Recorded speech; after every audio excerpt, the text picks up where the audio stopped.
Sahabat Morning Grace yang dikasihi Tuhan, apakah hari ini kita menghayati kata-kata pujian ini?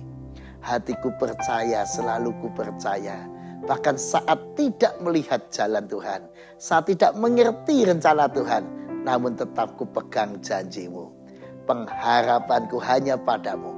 Inilah yang menjadi tema kita hari ini, diuji dan diberkati. Mari kita berdoa sebelum lebih lanjut. Ya Tuhan, kami tahu dunia ini penuh dengan pergumulan, tetapi kami percaya bahwa bersama Tuhan kami siap untuk menghadapi segala tantangan. Bahkan kami tahu kadang ada banyak ujian dalam hidup kami, tetapi kami tahu bersama Tuhan juga kami menghadapi semua ujian itu.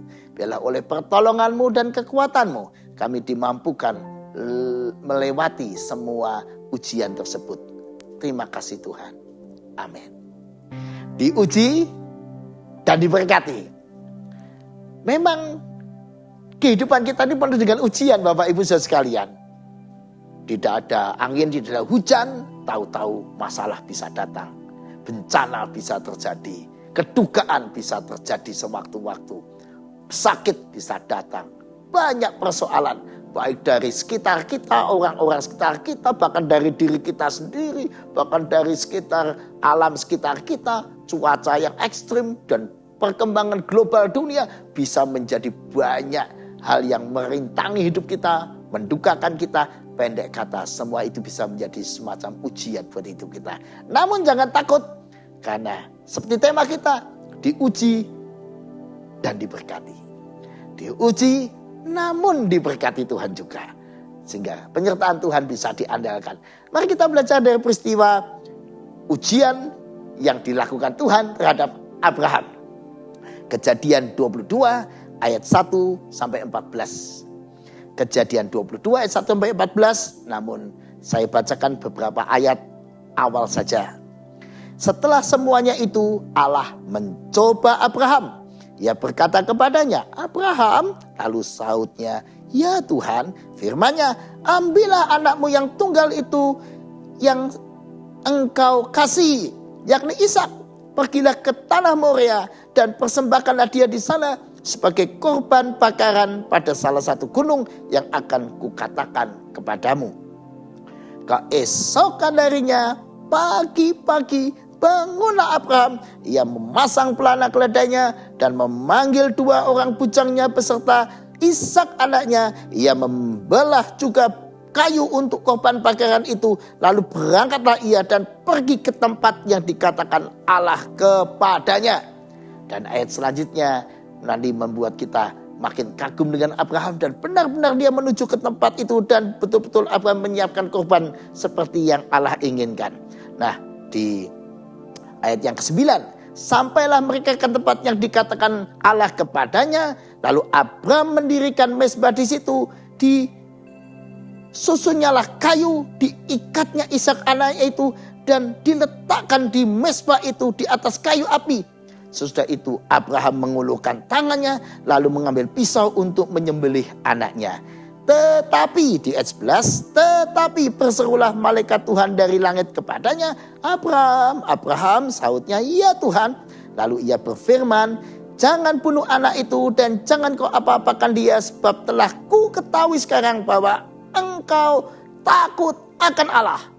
Dan engkau tidak segan-segan untuk menyerahkan anakmu yang tunggal kepadaku. Lalu Abraham menoleh dan melihat seekor domba jantan di belakangnya yang tanduknya tersangkut dalam belukar. Abraham mengambil domba itu lalu mengorbankannya sebagai korban bakaran mengganti anaknya. Dan Tuhan menamai tempat itu Tuhan menyediakan. Nah, jemaat yang dikasihi Tuhan, betapa hebatnya iman Abraham ketika dia diuji oleh Allah. Di ayat 1 dikatakan dengan jelas, setelah semuanya itu Allah mencoba Abraham. Allah mencoba Abraham. Dalam bahasa aslinya nakah. Atau Allah menguji kesetiaan Abraham. Saudara, kalau andai kata saudara diuji kesetiaannya oleh Tuhan, apakah kita didapati Tuhan punya iman kesetiaan yang benar, yang total pada Tuhan. Abraham adalah contoh orang yang diuji dan dia dalam tanda petik lulus ujian. Karena dia punya iman yang sungguh-sungguh. Disinilah beda antara Abraham dengan saya atau dengan sebagian kita. Karena kalau saya atau sebagian kita mungkin begitu mendapatkan perintah dari Tuhan seperti yang dialami oleh Abraham, mungkin kita akan banyak bertanya-tanya, mungkin kita akan meminta banding, ya Tuhan, masa Tuhan anak yang Tuhan sudah janjikan berpuluh tahun yang setelah dibesarkan sekarang Allah mau minta dipersembahkan. Bagaimana sih Tuhan ini? Banyak kali kita itu komplain. Seringkali kita tidak yakin, bahkan ragu-ragu. Jangan-jangan Tuhan salah ini dalam mengambil keputusan. Jangan-jangan Tuhan salah ini dalam bertindak. Atau mungkin kita punya pikiran-pikiran negatif tentang Tuhan. Tuhan ini tidak bisa dipercaya. Masa dulu berjanji ingin memberi, sekarang setelah diberi diminta lagi. Tuhan ini bagaimana? Dan seringkali kita punya banyak pikiran yang mempertanyakan akan kebaikan Tuhan. Nah, disinilah bedanya Abraham dengan kita. Ketika dia diuji, dia lulus ujian. Kenapa? Karena Abraham benar-benar percaya. Dan kedua, Abraham benar-benar mengenal Allah. Percaya dan mengenal Allah membuat Abraham tahu Allah ikuti saja. Seperti lagu sekolah minggu kan, percaya saja, percaya saja, percaya sedalam-dalamnya. Percaya saja sedalam-dalamnya, percaya yang beri kita menang oleh percaya saja, percaya saja. Wah, lagu sekolah minggu itu mengingatkan saya tentang iman yang sederhana, seperti iman Abraham. Pokok percaya saja sedalam-dalamnya. Nah, nanti bagaimana? Ya nggak tahu, pokok percaya saja. Abraham percaya. Yang kedua, Abraham mengenal Allah. Abraham mengenal Allah dengan baik. Maka terjadi dialog yang baik. Ketika Abraham dipanggil Allah, Abraham di ayat 1, lalu sautnya, ya Tuhan. Lalu ada dialog terus sampai dengan bagian akhir. Masuk ketika Abraham dipanggil Tuhan di ayat 11, Abraham, Abraham, sautnya, ya Tuhan. Lalu Tuhan mengatakan, jangan bunuh anak itu, sebab telah ku ketahui sekarang engkau takut akan Allah, dan seterusnya. Jadi ada dialog, ada komunikasi yang baik. Karena Abraham peka terhadap Allah, mengenal Allah. Apakah hari ini saudara dan saya peka mengenal Allah? Makin hari makin peka. Tuhan, saya yakin engkau bisa dipercaya. Tuhan, saya yakin ke depan Tuhan punya rencana-rencana yang terbaik dalam hidupku. Semakin Anda percaya, semakin Anda mengenal Allah, Anda semakin berani menghadapi segala tantangan, bahkan perintah Tuhan yang mungkin hari ini kita bertanya, Tuhan, kenapa aku mengalami hal-hal yang buruk ini? Tuhan, kenapa mengarahkan aku ke jalan yang seperti ini? Kenapa Tuhan memberi aku situasi yang negatif ini? Kenapa Tuhan memberi aku kedukaan ini? Banyak sekali mungkin pertanyaan dalam diri kita. Tapi disitulah perbedaan Abraham dengan kita.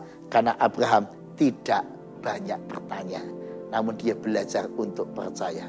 Dan ketika dia diuji, dia lulus ujian iman itu, dan dia diberkati kehidupannya. Karena itu sudah dikasih Tuhan, mari kita belajar hari ini. Mungkin hari ini kita seperti kata pujian yang di awal kita nyanyikan, mungkin hari ini kita sedang tidak melihat jalannya. Seolah jalan hidup kita gelap. Mungkin hari ini kita sedang tidak mengerti rencana Tuhan. Tuhan, kenapa ini terjadi? Mungkin hari ini kita sedang bingung, Tuhan, kenapa janjimu itu damai sejahtera, masa depan. Tapi kenapa hari ini situasi seperti ini? Mungkin hari ini Anda kehilangan pengharapan dan mulai putus asa. Namun saudara, jangan cepat-cepat membuat kesimpulan. Karena kecepatan membuat kesimpulan bisa salah. Kalau Anda tidak mendasari dua hal tadi, percaya dan belajar mengenal Allah. Nah, kedua hal ini membuat kita berani berserah.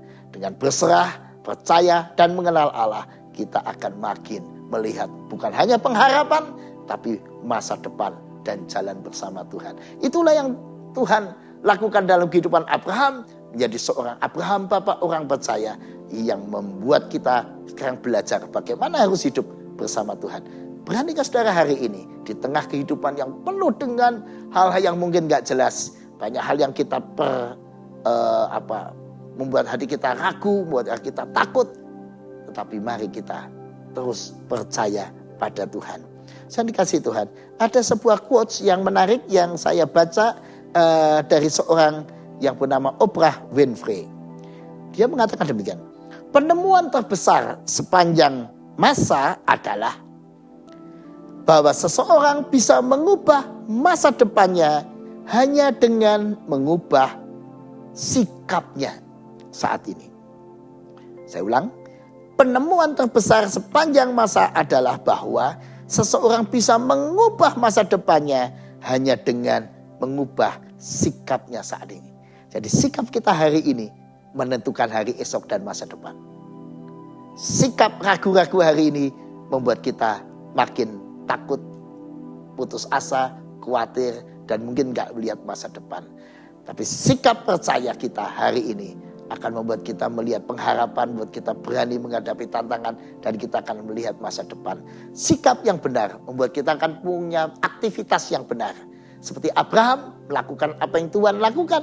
Dia taat pada Tuhan. Mari kita jalani hari ini dengan sikap yang benar. Dengan kepercayaan yang benar. Dengan tindakan yang benar. Dan hidup benar di hadapan Tuhan. Hari ini kerjakan bagian-bagian kita. Biarkan Tuhan bekerja dengan leluasa melalui hidup kita. Biarkan Tuhan juga menuntun kita ke arah mana Tuhan mau bawa kita. Jangan takut, hari ini yang gelap itu akan menjadi terang. Karena Tuhan sudah tahu apa yang akan terjadi. Seperti Tuhan sudah menyediakan seekor domba buat menggantikan Ishak.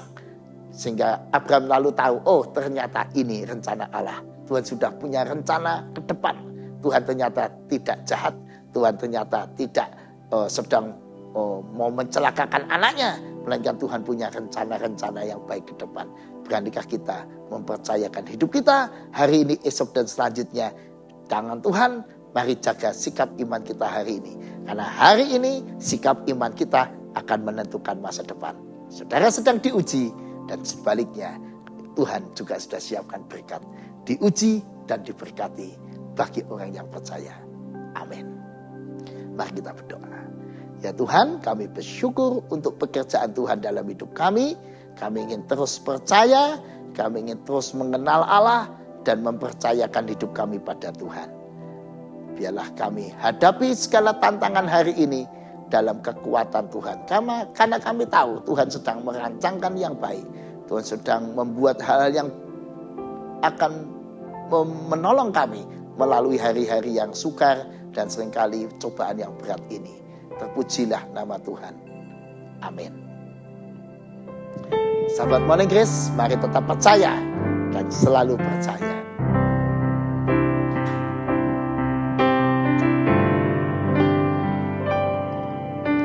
Saat ku tak melihat jalanmu, saat ku tak mengerti rencanamu, namun tetap ku pegang janjimu.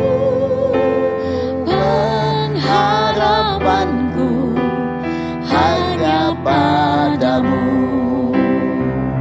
Hatiku percaya,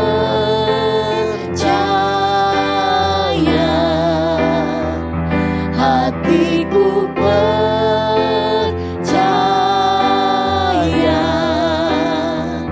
hatiku percaya, selalu ku percaya. Hatiku percaya.